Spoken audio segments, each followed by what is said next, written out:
What's up, guys? We're gonna start with the summer league. I'm gonna try to do this all in one take. Jake, you know what I'm talking about? I'm gonna do it all in one take.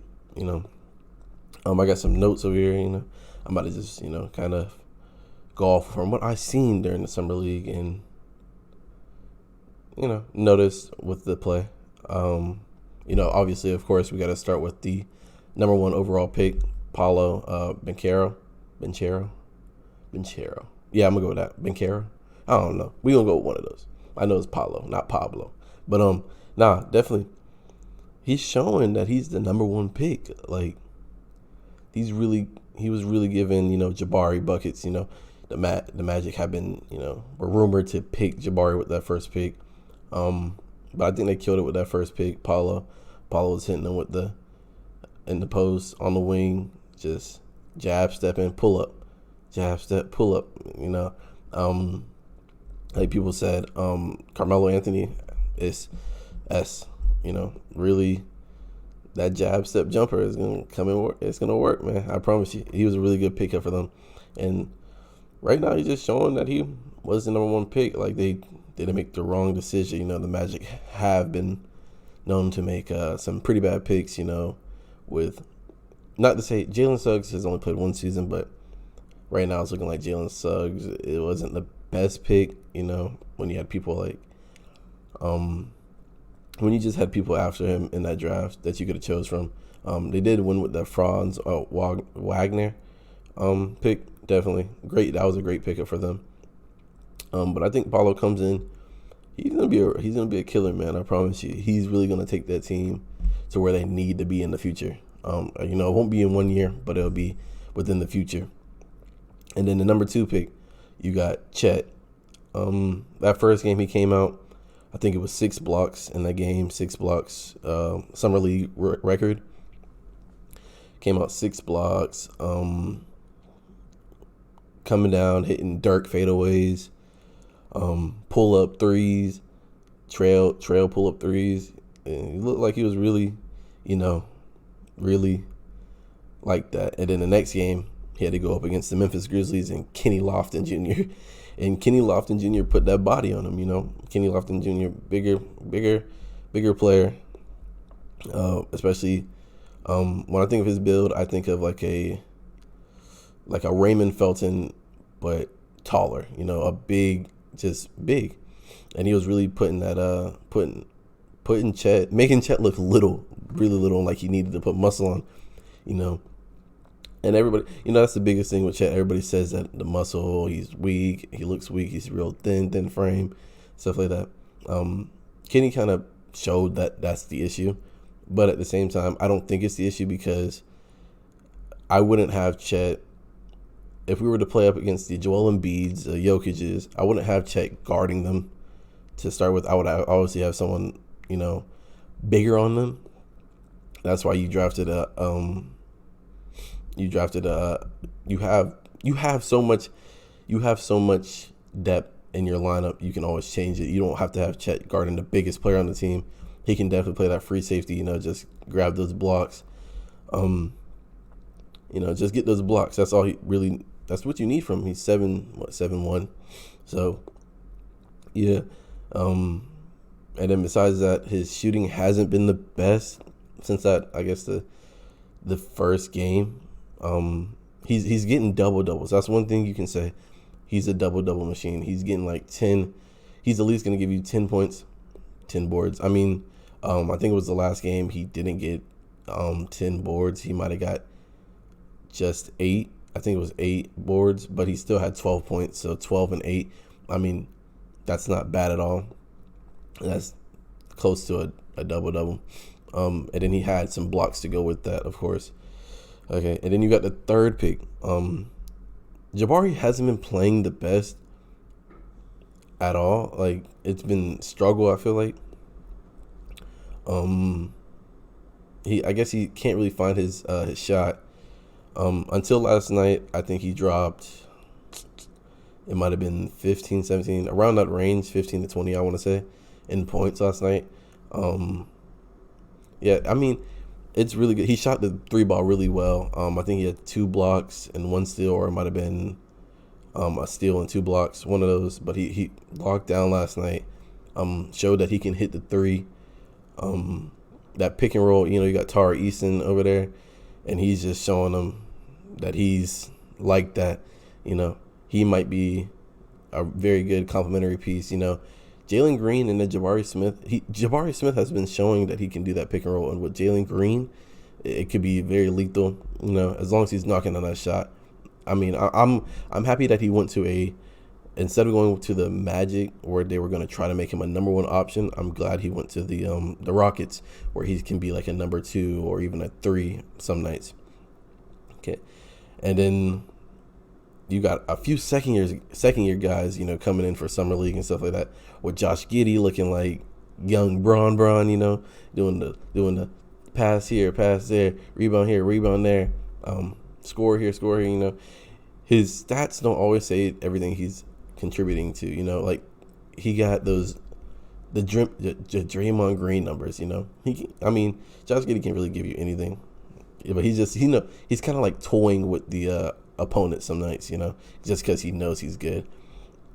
And then you had Pelicans Trey Murphy the third, someone that we didn't really see play that much last year.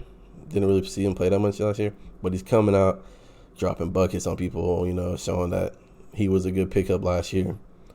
Even though he didn't really get to show it last year, he's showing it right now. Like he might be a really good pickup. And I like that he's being able to spread his wings in summer league and show that he can get a bucket. And then you got Moses Moody. He didn't get that much on a championship roster because he's a first year player. Not as much as Jonathan Kuminga. He definitely he obviously was a higher pick and got more minutes than Moses. But Moses ain't no slouch. I'm trying to tell you. I really like Moses. The Warriors got a good young core. Like, if Curry, Clay, and Dre were to leave, I really think Kuminga, Moody, and Wiseman could potentially pick up. Wiseman came in and gave you, I think it was like 5 minutes. He had 5 points in 2 minutes or something like that. Some crazy, some cherry pick stat that they got for him. But I think he had 10 points at the end of the night. And he was catching lobs. So that's a big plus. That shows you that, he's able to go up there and get it now. No injury stopping him.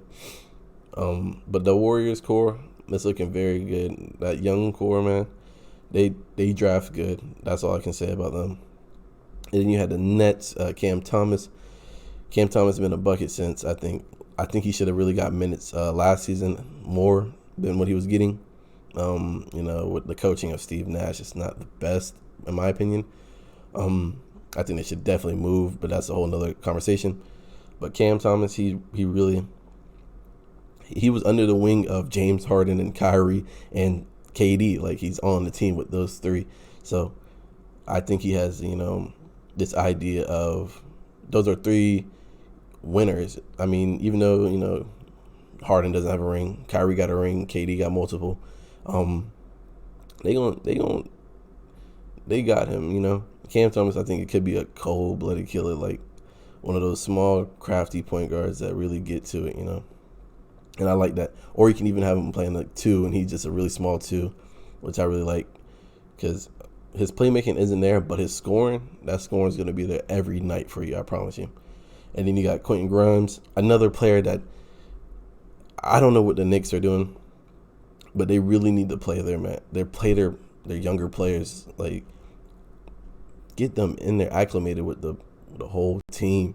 Quentin Grimes he's a bucket. Like, I forgot what game it was, but I think it was it was last season. He came out there and just was hitting 3 after 3 after 3. He had a really good game, and I really liked it. And then he came out in summer league. He's showing that I'm too grown to be playing with these boys. That he's the bucket. Like, that he's gonna get what he wants.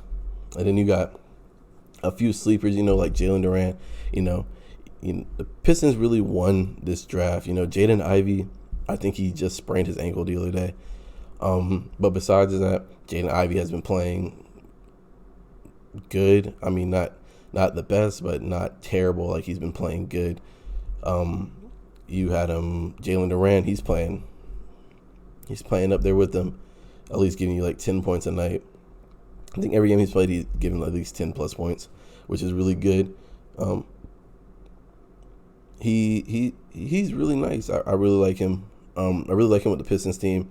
Isaiah Stewart, I think, just had like a 20-piece too, so that's really good. That 20-piece is really good. Isaiah Stewart, I don't know if you would have him. I don't know what you would have Isaiah Stewart play, or if he would even be on the starting lineup. But definitely you could run Jalen and Isaiah Stewart if you really wanted to. And then you got the Mavericks, the steal of the draft. I'm still believing in them. I still believe in it. Jaden Hardy. He came out and showed like that G League. Me going to the G League really put me with the real hoopers. Even though I may struggle, he's right now he's struggling in the summer league with his percentages, but he's getting like 20 points. He's getting like 20 points off bad percentages, which isn't good, but he's still getting the buckets. I think he had 7 fouls. I think last night, which is terrible. I saw that his fouls were very high, which is bad. This is summer league. Like, you don't have to foul that much, man. Like, these games aren't win or die type games, but he just needs to do a better job with the less fouling definitely. That would help. But I think he's gonna thrive with Luka, man. That was a steal. That's really a true steal. I think he's ready. It might take a little time before he has to really work on his shooting. Those percentages got to get better.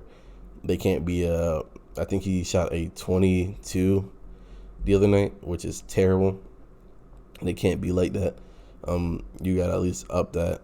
But if you do up it, you can really make some noise when it comes to playing with Luka. Like, you can really make some noise and help that team go from not just being a conference finals team to being a finals team or even a championship team in near the future. And I really like that Jaden Hardy, he's giving buckets in the summer league and showing that he could be something bigger than what people think of him.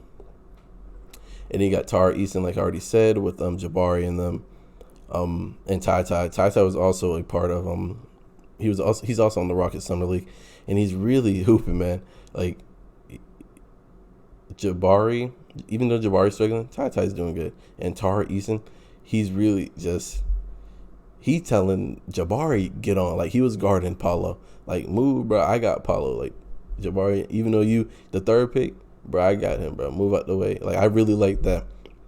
And he showed you that, he got that dog in him, and that's really the Rockets, I think, need a dog like that. And I like that, even though you want to guard him, I got him. And he made Paolo miss. And I really like that aggressiveness, man. That's a real dog, and he's showing that he's a real dog by scoring that ball. But those are just my thoughts on the summer league. I'm really enjoying watching this. I can't wait until the next, the NBA season comes back. Really excited for that. Ready to watch everybody from. I'm still waiting for DeAndre Ayton. Nothing's happened yet with him, so I'm just ready for all this to go crazy in the offseason. But that's all, folks. Y'all have a good day.